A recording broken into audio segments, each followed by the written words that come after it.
Maharashtra today 24 news, सत्य परिस्थितीचा सविस्तर आढावा।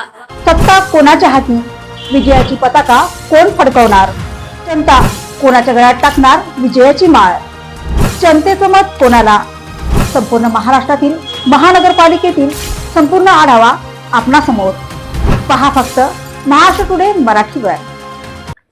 अनिल कोकिळ यांच्या प्रचारासाठी शिवडीत अभिनेता गोविंदा। शिवडी विधानसभा मतदारसंघातील प्रभाग क्रमांक 204 चे माजी नगरसेवक अनिल कोकिळ यांनी मुंबई महापालिका निवडणुकीच्या तोंडावर शिवसेना ठाकरे पक्ष सोडून शिवसेना शिंदे पक्षात प्रवेश केला।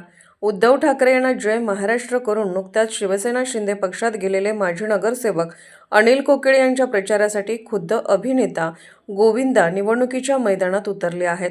गोविंदा शुक्रवारी शिवडी येथे अनिल कोकिळ यांच्या प्रचारात सहभागी झाले होते। शिवडी विधानसभा मतदारसंघातील प्रभाग क्रमांक 204 चे माजी नगरसेवक अनिल कोकिळ यांनी मुंबई महापालिका निवडणुकीच्या तोंडावर शिवसेना ठाकरे पक्ष सोडून शिवसेना शिंदे पक्षात प्रवेश केला। ठाकरे यांनी उमेदवारी नाकारल्यामुळे कोकिळ यांनी पक्षाला जय महाराष्ट्र केला आणि काही तासातच त्यांना शिवसेना शिंदे पक्षाने उमेदवारीही दिली। शिवडी हा शिवसेनेचा ठाकरे बालेकिल्ला आहे। कोकिळ यांनी शिवसेना ठाकरे सोडल्यामुळे या भागातील शिवसैनिकांमध्ये प्रचंड नाराजी आहे। शिवसेना ठाकरे पक्षाकडून किरण तावडे यांना उमेदवारी देण्यात आली असून तावडे आणि कोकिळ यांच्यातील लढत लक्षवेधी ठरणार आहे। कोकिळ यांना या प्रभागात जिंकून आणण्यासाठी शिवसेना शिंदे पक्षाने कंबर कसली आहे। 2 दिवसांपूर्वी उपमुख्यमंत्री एकनाथ शिंदे, आमदार निलेश राणे हे देखील कोकिळ यांच्या या प्रभागात आणि निवडणूक कार्यालयात आले होते।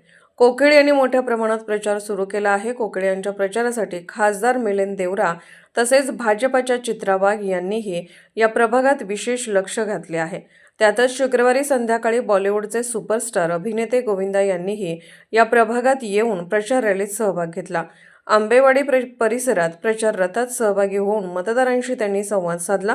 गोविंदा यांनी आपल्या खास शैलीत नागरिकांचे अभिवादन स्वीकारले आणि विकासासाठी धनुष्यबाणाला साथ देण्याचे आवाहन केले। गोविंदा हे शिवसेना शिंदे पक्षाचे स्टार प्रचारक आहेत। महाराष्ट्र टुडे मराठीसाठी ब्युरो रिपोर्ट, मुंबई।